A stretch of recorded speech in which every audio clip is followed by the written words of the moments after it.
Hey Sparklers, can you guys believe you're already in month 4 of your business? For some of you, it probably feels like it's gone really fast. And some of you, maybe it feels like it's going really slow. I don't know. But wherever this finds you, I hope that you're encouraged and getting your footing and starting to feel a little bit like you know what you're doing. Do y'all find it funny that like all of our videos are done in our car? I feel like that's where we get like the majority of our work done.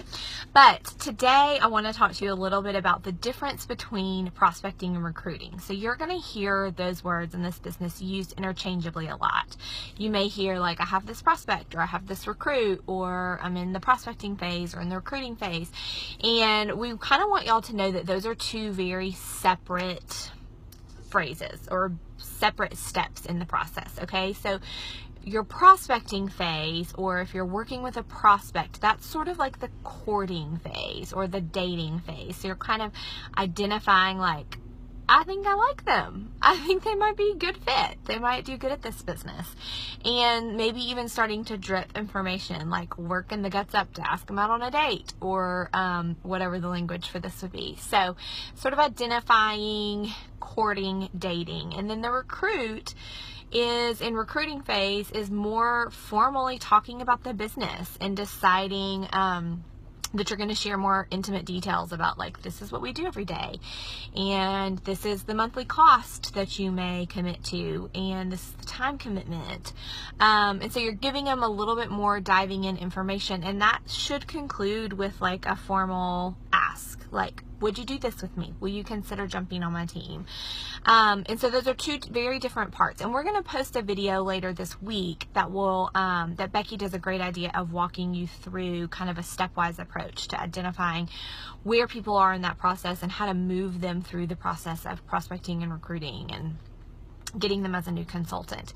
And that's helpful. But the one thing that I want you all to know and think about is that not everyone is going to fit into an exact formula. You can't use the same formula on every prospect and recruit. Okay, so everyone's different, and the things that you're going to learn and you're going to hear, hopefully in that prospecting phase, like you're Facebook stalking them a little bit, and you're trying to learn about, you're asking them a ton of questions about themselves and kind of like what their fears are and what's their daily life look like, and because you're sort of formulating your presentation to them. You're going to change things based on what you learn about them and tell them about this business in a way that's going to be appealing to them. Okay.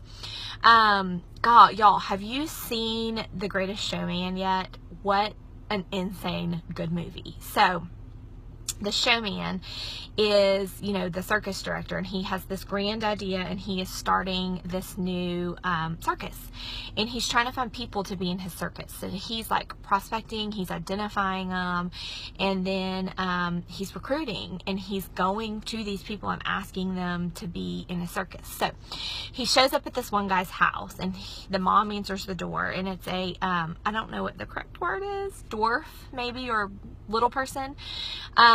And so he shows up, and the mom's like, you can talk to him if he'll talk to you, you know. And so he kind of sees the guy, and he starts to present this business opportunity to him, like, I want you to come be in my circus. And the guy is so offended and like goes in his bedroom door and slams the door. And he's like, I want to say 20, but he, you know, is the size of like a 2 or a 3-year-old.